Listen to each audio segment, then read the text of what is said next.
লাইলাতুল কদর, এই কদরের রাতটা হচ্ছে এমন রাত যেটা খায়রুম মিন আলফি শাহর, 1000 মাসের চেয়েও সেরা।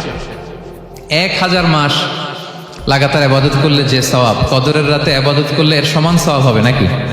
সমান হবে না। আল্লাহ তাআলা বলেছেন খায়রুম মিন আলফি শাহর, না, এর চেয়েও শ্রেষ্ঠ, এর চাইতেও বেশি। 1000 মাসে, অর্থাৎ 1000 মাসে হয় 83 বছর 4 মাস। তো কদরের রাতে যদি আমরা ইবাদত করি তাহলে 83 বছর 4 মাস ইবাদত করলে যে সওয়াব, সে সওয়াব আল্লাহ তাআলা আমাদের আমলনামায় নসিব করবেন। তো আমরা যেন এই কদরের রহমত বরকত থেকে যেন আমরা বঞ্চিত না হই।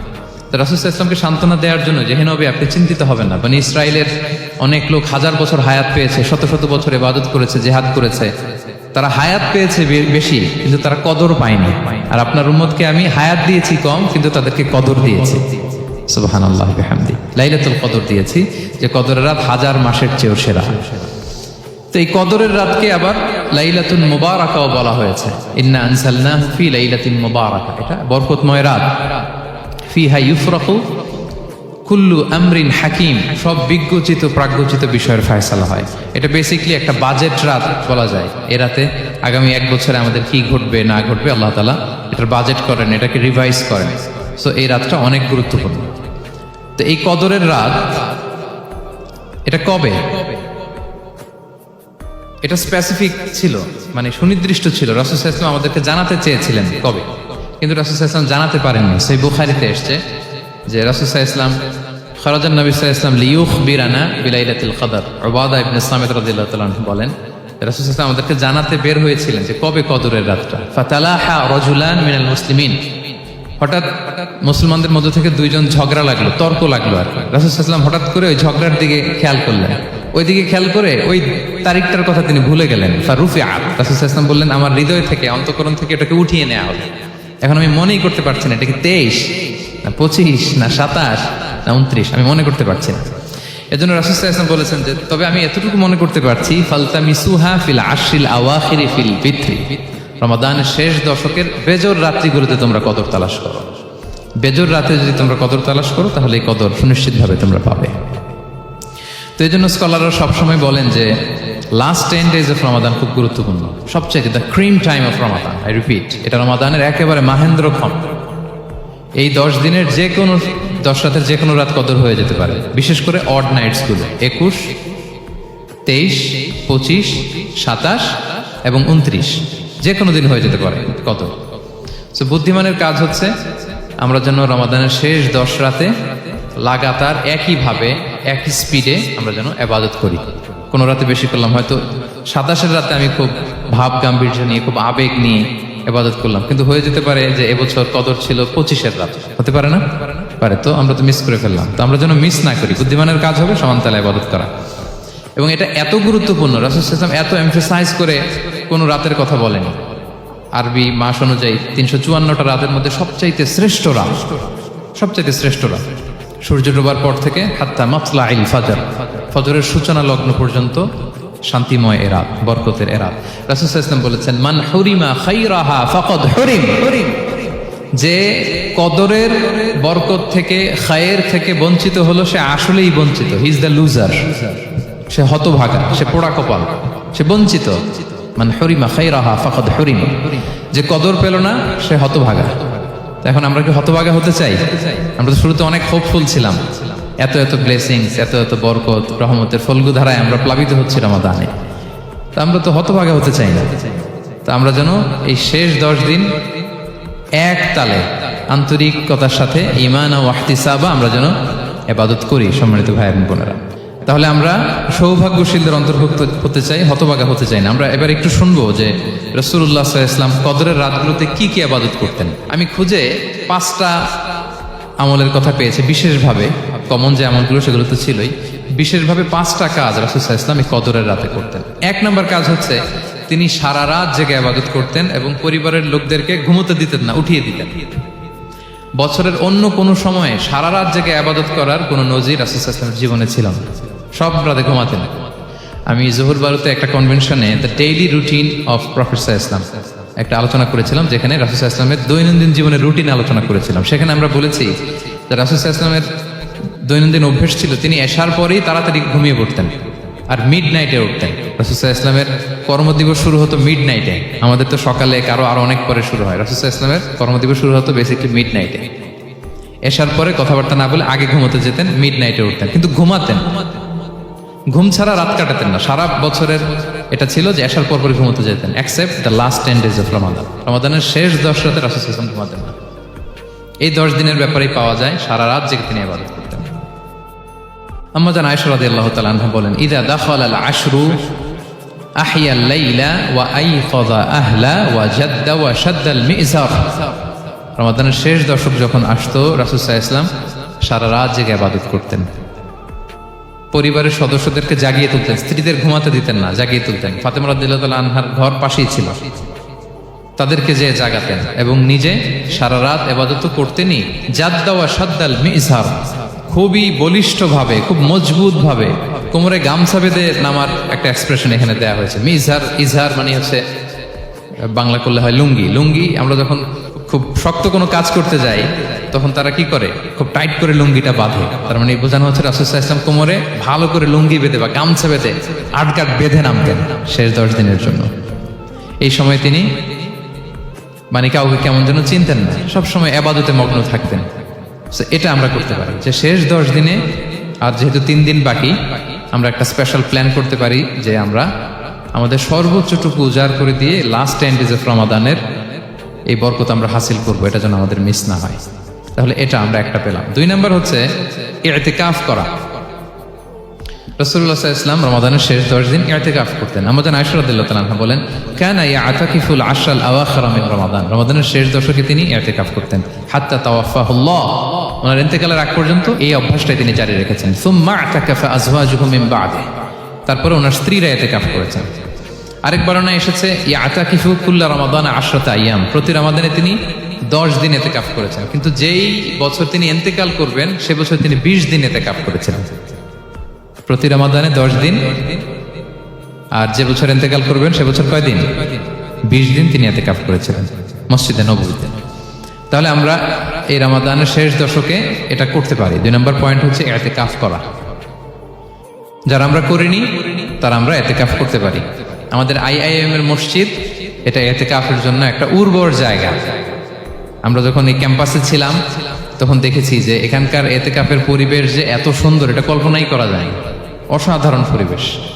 আপনি যদি ইতিকাফ নাও করেন, রাত 2টা বা 3টার দিকে সেন্ট্রাল মস্কে এসে বসে থাকলেও হবে। রাত 2টা 3টার দিকে এসে বসে থাকলে দেখবেন যে কেউ সেজদায় পড়ে কান্না করতেছে, কেউ হালাকা করতেছে, কেউ তাসবিহ পড়তেছে, কেউ কোরআন তেলাওয়াত করতেছে। মানে এত সুন্দর পরিবেশ, ওটা দেখলেই আপনার ইবাদত করতে মন চাইবে। তো আমরা যেন ইতিকাফ করার চেষ্টা করি। ইতিকাফ করতে না পারলে শেষ দশকের রাতগুলো যেন মসজিদে কাটানোর চেষ্টা করি, তা না পারলেও বাসায় যেন এই রাতগুলো আমরা মিস না করি। বিশেষ করে সেন্ট্রাল মস্কে তো অসাধারণ পরিবেশ, এটা হাইলি রেকমেন্ডেড। ইফ পসিবল আপনারা আসবেন, এখানে ইবাদতের চমৎকার পরিবেশ থাকে। 3 নাম্বার হচ্ছে রাসূল সাল্লাল্লাহু আলাইহি ওয়াসাল্লাম এবং জিবরাইল আলাইহিস সালাম যৌথভাবে কোরআন রিভিশন করতেন। খুব ইন্টারেস্টিং। সারা বছর যেটা নাজিল হতো, রমাদানে জিবরাইল আলাইহিস সালাম রাসূল সাল্লাল্লাহু আলাইহি ওয়াসাল্লামকে শোনাতেন, রাসূল সাল্লাল্লাহু আলাইহি ওয়াসাল্লাম জিবরাইল আলাইহিস সালামকে শোনাতেন। সহিহ বুখারীর বর্ণনা, কানা জিবরিলু ইয়ালকাহু ফি কুল্লি লাইলাতিন মিন রমাদান ফায়ুদারিসুহুল কুরআন। প্রতি রমাদানের প্রতি রাতে এসে রাসূল সাল্লাল্লাহু আলাইহি ওয়াসাল্লামের সাথে কোরআন মুদারাসা করতেন। সহিহ মুসলিমের বর্ণনায়, আন্না জিবরিল কানা ইউআরিদুহু বিল কুরআন কুল্লা আমিন মাররা। প্রতি বছর রমাদানে একবার শোনাতেন বা শুনিয়েছেন। যে বছর তিনি ইন্তেকাল করবেন তিনি 2 বার শুনিয়েছিলেন। আরাদা ইউআরিদু মানে এটা ফ্রম বোথ সাইড। আরবি শব্দটা এমন যে জিবরাইল আলাইহিস সালাম শোনাতেন, এরপর রাসূল সাল্লাল্লাহু আলাইহি ওয়াসাল্লাম জিবরাইল আলাইহিস সালামকে শোনাতেন। কোরআন রিভিশন করা। তো এই শেষ দশকের রাতগুলোতে আমরা যেন বেশি বেশি কোরআন পড়ি। কোরআন তেলাওয়াত, কোরআনিক রেসাইটেশন হতে পারে, কোরআনের অর্থ পড়া হতে পারে, তাদাব্বুরে কোরআন হতে পারে, কোরআনের হালাকায় জয়েন করা হতে পারে। ইন ইটস এনি ফর্ম আমরা যেন কোরআনের সাথে অ্যাটাচমেন্টটা বাড়াই লাস্ট 10 days অফ রমাদানে। 4 নাম্বার কিয়ামুল লাইল করা। রাসূল সাল্লাল্লাহু আলাইহি ওয়াসাল্লাম কিয়ামুল লাইল করতেন এবং কিয়ামুল লাইল শব্দটাকে রাসূল সাল্লাল্লাহু আলাইহি ওয়াসাল্লাম কদরের সাথে জুড়ে দিয়েছেন। সহিহ বুখারীর বর্ণনায় তিনি বলেছেন, মান কামা লাইলাতাল কদরি ঈমানা ওয়া ইহতিসাবা গুফিরা লাহু মা তাকদ্দামা মিন যামবি। কদরের রাতে যে কিয়ামুল লাইল করে বিশ্বাস নিয়ে এবং নাজাতের প্রত্যাশা নিয়ে, তার পূর্বের সমস্ত গুনাহ আল্লাহ তাআলা ক্ষমা করে দিবেন।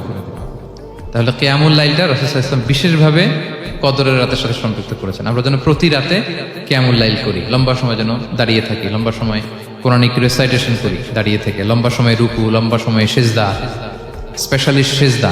আখরাবু মা ইয়াকুনুল আবদু মির রাব্বিহি ওয়া হুয়া সাজিদ ফাআকসিরু ফিহি দুআ। বান্দা যখন সিজদায় থাকে আল্লাহ সবচেয়ে কাছে থাকে, তো আমরা তো আল্লাহর সবচেয়ে কাছে যেতে চাই এই ক্রিম টাইমটাতে, কি বলেন? আমরা যেন লম্বা সময় সিজদাতে থাকি। কিন্তু আমাদের অনেকের যেটা হয়, নামাজে তাড়াহুড়ো, অনেকের সব ব্যস্ততা যখন নামাজে দাঁড়াই এরকম হয়ে যায়।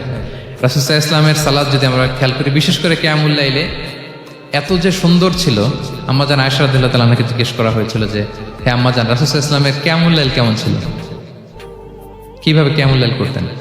আম্মাজান আয়েশা দেখেন ওনার এক্সপ্রেশনটা কত সুন্দর। তিনি বলেছেন ফালা তাসআল আন হুসনিহিন্না ওয়া তুলিহিন্না। রাসূল সাল্লাল্লাহু আলাইহি ওয়াসাল্লামের কিয়াম যে কত সুন্দর ছিল, কত লম্বা ছিল, আমায় জিজ্ঞেস করো না, আমি বলতে পারবো না। আমরা অনেক সময় যখন খুব বেশি চমৎকার কিছু হয় তো আমরা কি বলি, ভাই এত সুন্দর ছিল আমি বোঝাতে পারবো না, এরকম বলি না যে এত অসাধারণ আমি বলে বোঝাতে পারবো না। বাংলাতেও কিন্তু আমরা বলি এত চমৎকার বলে বোঝাতে পারবো না, শব্দের বুননে, ভাষার বুননে আমি ফুটিয়ে তুলতে পারবো না। তো আম্মাজান আয়েশা এটাই বলেছিলেন, ফালা তাসআল আন হুসনিহিন্না ওয়া তুলিহিন্না। রাসূল সাল্লাল্লাহু আলাইহি ওয়াসাল্লামের রাতের নামাজ কিয়ামুল লাইল যে কত সুন্দর ছিল, কত দীর্ঘ ছিল, লম্বা ছিল, আমায় জিজ্ঞেস করো না, আমি বলে বোঝাতে পারবো না। সুবহানাল্লাহি ওয়া বিহামদিহি। আমরা যেন লম্বা সময় কিয়ামুল লাইল করি। আম্মাজান আয়েশা রাদিয়াল্লাহু তাআলা আনহা আরো বলেন, কানা ইয়াকুমু মিনাল লাইলি হাত্তা তাতাফাত্তারা কদামা। এত দীর্ঘ সময় দাঁড়িয়ে থাকতেন, থাকতে থাকতে ওনার পা ফুলে যেত, পা দুটো ফুলে যেত। আপনিও দীর্ঘ সময় দাঁড়িয়ে দেখেন যে পায়ে ঝিম ধরে যাবে, পা ফুলে যাবে, এটা করতেন রাসূল সাল্লাল্লাহু আলাইহি ওয়াসাল্লাম। তো আম্মাজান আয়েশা বললেন, ইয়া রাসূলুল্লাহ লিমা তাসনাউ হাযা ওয়া ক্বাদ গুফিরা লাকা মা তাকদ্দামা মিন যামবিকা মা তাআখার। আপনি এত কষ্ট কেন সহ্য করেন নিজের দেহের উপরে? আপনার তো আগের পরের সব গুনাহ মাফ। আদতে তো রাসূল সাল্লাল্লাহু আলাইহি ওয়াসাল্লাম গুনাহই নেই, তিনি নিষ্পাপ। এত কষ্ট কেন করেন? আপনার আগের পরের সবই তো মাফ করে দেয়া হয়েছে, কেন করেন? রাসূল সাল্লাল্লাহু আলাইহি ওয়াসাল্লাম উত্তর করেছেন, আফালা উহিব্বু আন আকুনা আবদান শাকুরা। আয়েশা, আমি কি শুকরগুজার বান্দা হতে পছন্দ করব না?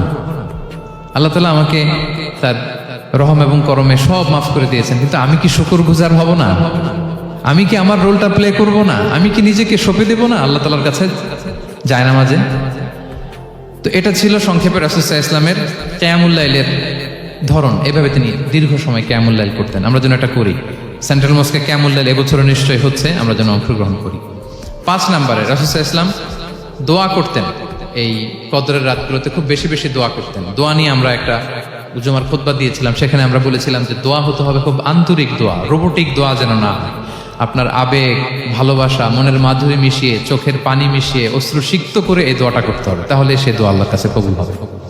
আমরা যেন আমাদের ভাব, আবেগ সব ঢেলে দিতে পারি আমাদের দোয়াতে, আমাদের সিজদায়, আমাদের কিয়ামুল লাইলে। এবং যে কোনো ভাষায় কোরআনিক দোয়াগুলো রেকমেন্ডেড, হাদিসের মাসুরগুলো রেকমেন্ডেড।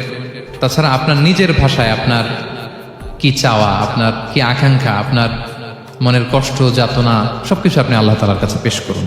এবং আম্মাজান আয়েশা জিজ্ঞেস করেছিলেন, ইয়া রাসূলুল্লাহ, আমি যদি কদর পেয়ে যাই আমি কি বলবো এ রাতে? মা আদউ, কি দোয়া করবো?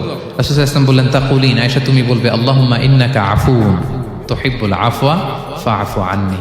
আয়েশা তুমি যদি কদরের রাত পেয়ে যাও এটা বলবে, হে আল্লাহ আপনি ক্ষমাশীল, আল্লাহ আপনি ক্ষমাকে পছন্দ করেন, আল্লাহ তাই আপনি আমায় ক্ষমা করেন।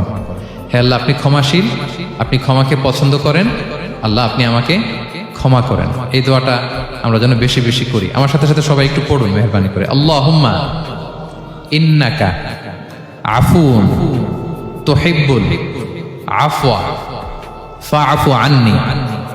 আল্লাহুম্মা ইন্নাকা আফুউন তুহিব্বুল আফওয়া ফাআফু আন্নি। হে আল্লাহ আপনি ক্ষমাশীল, আপনি ক্ষমা করাকে পছন্দ করেন, আল্লাহ আমাকে ক্ষমা করেন। আমরা আমাদের নিজেদের ভাষায় অনেক দোয়া করতে পারবো, কিন্তু রাসূল সাল্লাল্লাহু আলাইহি ওয়াসাল্লামের শেখানো দোয়াগুলো এটা হচ্ছে মানে very precise in wording but comprehensive in meaning. এটার অর্থ, এটার আবেদন এটা অনেক বেশি। আমি অনেক 10টা-20টা বাক্য বলে এত সুন্দর কথা মিলাতে পারবো না। রাসূল সাল্লাল্লাহু আলাইহি ওয়াসাল্লাম যেটা শিখিয়ে দিয়েছেন, আগে আল্লাহর প্রশংসা করলাম, আল্লাহ আপনি ক্ষমাশীল, আবারও প্রশংসা, আল্লাহ আপনি তো ক্ষমা করাকে পছন্দ করেন। যেটা আপনি পছন্দ করেন না ওইটা তো চাচ্ছেন, যেটা আপনার পছন্দ, যেটা আপনি করতে ভালোবাসেন, গাফিরিয যামবি ওয়া কাবিলিত তাওব, আপনি ক্ষমা করাকে পছন্দ করেন, তওবা কবুলকে আপনি পছন্দ করেন, তো সেটাই তো চাচ্ছি আপনার কাছে, আপনি আমার তওবা কবুল করুন, আল্লাহ আপনি আমাকে ক্ষমা করুন। সো এই দোয়াটা প্রত্যেক রাতে যেন আমরা বেশি বেশি করি সম্মানিত সুধী। এবং এই যে রিমাইন্ডারগুলো শুনলাম, এটা রমাদানের পরেও যেন আমরা অব্যাহত রাখি। আমরা নাম দিয়েছি যে gear up for a great Ramadan. আমাদের এবাদতের যে ধারাবাহিকতা, এই গতিটাকে আরেকটু গিয়ার আপ করা, আরেকটু পুশ করা নিজেকে, আরেকটু এক্সট্রা ড্রাইভ দেওয়া। এই শেষ মুহূর্তে মাত্র 13টি দিন আমাদের হাতে আছে, আমরা যেন আরেকটু ইফোর্ট দেই, আমরা যেন আরেকটু ড্রাইভ দেই, যাতে করে আমরা আল্লাহ তাআলার আরো নিকটবর্তী হতে পারি। এবং এই রমাদানে আমরা যা শিখলাম, যেটা করলাম, এটার ইম্প্যাক্ট যেন রমাদানের পরেও আমাদের মধ্যে থাকে। আমাদের অনেকের এটা হয় যে রমাদানে আবেগে অনেক আলোচনা শুনে, ক্ষমার মাস এটা জেনে এত আবাদত, রমাদান নাই আবাদতও নাই, এরকম হয়ে যায়। এটা যেন না হয়, বরং এটার একটা পরশ যেন আমাদের হোল দ্য ইয়ার লং থাকে। আরব শায়েখরা বলেন যে কুন রব্বানি লা তাকুন রমাদানি। রব্বানি হও, রমাদানি হও না। মানে রমাদান আসছে, তুমি রমাদান কেন্দ্রিক আবাদত নিয়ে অনেক উচ্ছ্বাস, কিন্তু রমাদান শেষ, আবাদত শেষ, এমনটা যেন না হয়। রমাদানের পরেও সে মেহেরবান আল্লাহ তাআলা কিন্তু আমাদের জন্য আছেন। তিনি প্রতি রাতে শেষ রাতে নেমে আসেন, এসে ডাকতে থাকেন, কার ক্ষমা লাগবে ক্ষমা চাও, ক্ষমা করবো। কে বিপদে পড়েছ বলো, আমি উদ্ধার করব। তো তিনি আরশের উপর থেকে প্রথম আসমানে নেমে আসলেন দেওয়ার জন্য। আমি ঘুম থেকে জাগতে পারলাম না, নেয়ার জন্য। এটা হইল প্রাইম মিনিস্টার আনোয়ার ইব্রাহিম আমাকে একটা অ্যাওয়ার্ড দিবে, লেটস সে হোটেল ইন্টারকন্টিনেন্টাল, উনি এসে বসে আছে, বাট আমি যেতে পারিনি। এটা হয় না। আল্লাহ তাআলা প্রতি রাতে শেষ রাতে এসে বলেন কার কি লাগবে দাও। তিনি নেমে আসেন বা বিশেষ মনোনিবেশ করেন প্রথম আসমানে এসে, কিন্তু আমরা যে নিব সেই সময়টুকু আমাদের হয় না।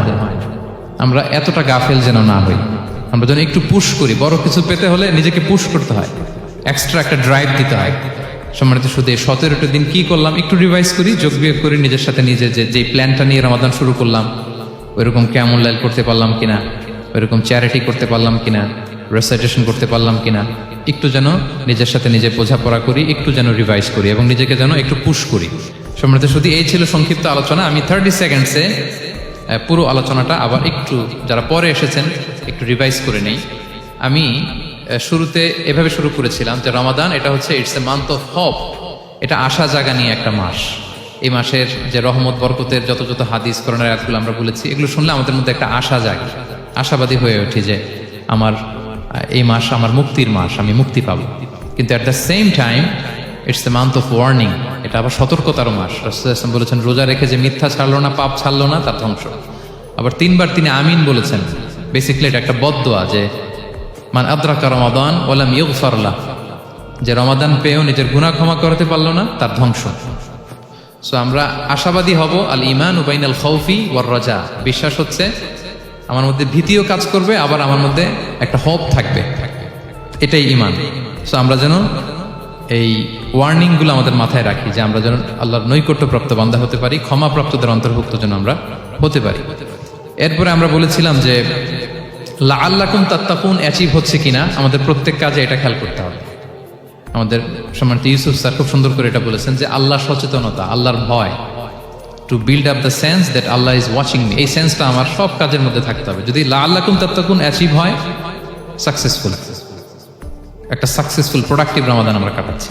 আর যদি লাআল্লাকুম তাত্তাকুনের সমস্যা, তার মানে we have to revise hour schedule, যাতে করে আল্লাহর এই সচেতনতা আমরা বিল্ড আপ করতে পারি।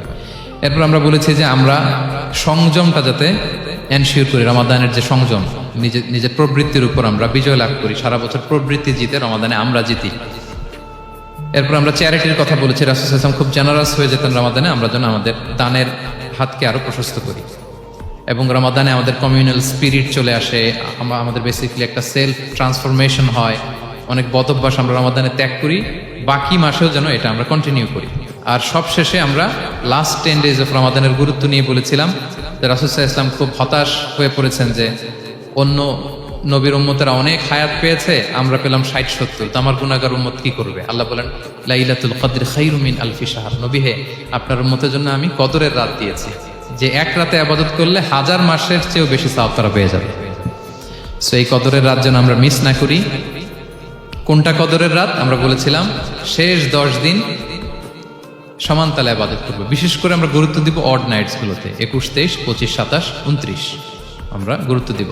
এবং রাসূল সাল্লাল্লাহু আলাইহি ওয়াসাল্লাম বলেছেন মান হুরিমা খায়রাহা ফাকাদ হুরিম, যে কদরের বরকত মিস করলো সে বঞ্চিত, সে হতভাগা, হি ইজ দ্য লুজার। আমরা যেন লুজার না হই, আমরা যেন গেইনার হই এই বরকতের মাসে। এবং সব শেষে আমি বলেছিলাম রাসূল সাল্লাল্লাহু আলাইহি ওয়াসাল্লাম স্পেশালি 5টা আমল করতেন, সারা রাত জাগতেন, ফ্যামিলি মেম্বারসদের জাগিয়ে তুলতেন, উৎসাহিত করতেন এবং কোমরে গামছা বেঁধে নামতেন। এরকম ইবাদতের স্পৃহা অন্য কখনো রাসূল সাল্লাল্লাহু আলাইহি ওয়াসাল্লামের মধ্যে দেখা যেত না, যেমনটা শেষ দশকে তিনি করতেন। ইতিকাফ করতেন তিনি, আর ইতিকাফ করলে কদর মিস হওয়ার সম্ভাবনা নেই। এটা 21-এ হোক, 25-এ হোক, 23-এ হোক, আমি তো মসজিদে, আমি তো কিয়ামুল লাইলে অংশগ্রহণ করতেছি, আমি তেলাওয়াত করতেছি, আমি প্রতিদিনই দোয়া করতেছি, মিস হওয়ার কোনো সম্ভাবনা নেই। আমরা যেন ইতিকাফের চেষ্টা করি, অথবা পার্ট টাইম ইতিকাফ যেন অন্তত করি, 5 দিন 3 দিন, অথবা রাতের সময়গুলো মসজিদে যেন আমরা কাটাই। 3 নম্বর বলেছিলাম রাসূল সাল্লাল্লাহু আলাইহি ওয়াসাল্লাম জিবরাইল আলাইহিস সালাম কোরআন রিভিশন করতেন। আমরা যেন কোরআন রিভাইজ করি, রেসাইটেশন করি বেশি মাত্রায় শেষের 10 দিন। কিয়ামুল লাইল, ফালা তাসআল আন হুসনিহিন্না ওয়া তুলিহিন্না, কত সুন্দর কিয়ামুল লাইল ছিল বলে বোঝানো যাবে না। তো আমরা যেন এরকম দীর্ঘ সময় কিয়ামুল লাইল করি। আর সবশেষে বলেছিলাম দোয়া করা। দোয়া করা হচ্ছে দোয়া মুমিনের হাতিয়ার। দোয়া মানুষের জীবন চেঞ্জ করে দিতে পারে। চাওয়ার মতো চাইলে আল্লাহ ফেরান না, আল্লাহ তো দেওয়ার জন্যই বসে আছেন। আমরা যেন কায়মনোবাক্যে আল্লাহ তাআলার কাছে চাই, অশ্রুসিক্ত নয়নে যেন আমরা চাই। অনুতপ্ত বান্দার চোখের পানির ফোঁটা আল্লাহর কাছে খুব প্রিয়। 2 ফোঁটা আল্লাহর কাছে সবচেয়ে প্রিয়, জেহাদের ময়দানে মুজাহিদের রক্তের ফোঁটা আর অনুতপ্ত বান্দার চোখের পানির ফোঁটা। বান্দা অনুতপ্ত হয়ে, রিপেন্টেন্ট হয়ে চোখের পানি ছেড়ে যখন কাঁদে আর দোয়া করে, ওই চোখের পানি চোখ বেয়ে, নাকের ডগা বেয়ে মাটিতে পড়ার আগেই আল্লাহ তার সব গুনাহ মাফ করে দেয়। আমরা যেন সেই অনুতপ্ত বান্দাদের কাতারে শামিল হতে পারি। রাসূল সাল্লাল্লাহু আলাইহি ওয়াসাল্লাম যেভাবে কিয়ামুল লাইল করতে আমাদেরকে উৎসাহিত করেছেন, আমরা যেন সেভাবে কিয়ামুল লাইল করতে পারি। আমাদের প্রতিটি কাজের মধ্য দিয়ে লাআল্লাকুম তাত্তাকুনের যে অ্যাচিভমেন্ট, সেটা যেন আমাদের হাসিল হয়, এবং এই রমাদানকে যেন আমরা আমাদের জীবনের সর্বশেষ রমাদান মনে করি। আমাদের চিফ ইমাম অফ সেন্ট্রাল মস্ক ইমাম রমাদান সুবকি নামাজের আগে একটা সুন্দর কথা বলেন যে perform this Salah as if this is your last and final prayer. এমনভাবে নামাজে দাঁড়াও, মনে করো এটাই হতে পারে জীবনের শেষ নামাজ। রাসূল সাল্লাল্লাহু আলাইহি ওয়াসাল্লাম এটাই বলেছেন। সো আমরা বিগত বছরগুলোতে আমাদের অনেক প্রিয়জনদের হারিয়েছি এই কোভিডের কারণে। এবছর আল্লাহর মেহেরবানি বাংলাদেশ আইএম কমিউনিটির এই চমৎকার, আমাদের সম্মানিত শিক্ষক মণ্ডলীদের প্রচেষ্টা, ছাত্র ভাইদের প্রচেষ্টায় এই চমৎকার জান্নাতি পরিবেশে ইফতারের আগে আমরা একত্রিত হয়েছি। আবারও আগামী বছর আমরা এরকম কোনো গ্যাদারিংয়ে জয়েন করতে পারবো, কোনো গ্যারান্টি কি আমাদের আছে? নাই। It could be the last Ramadan in our life.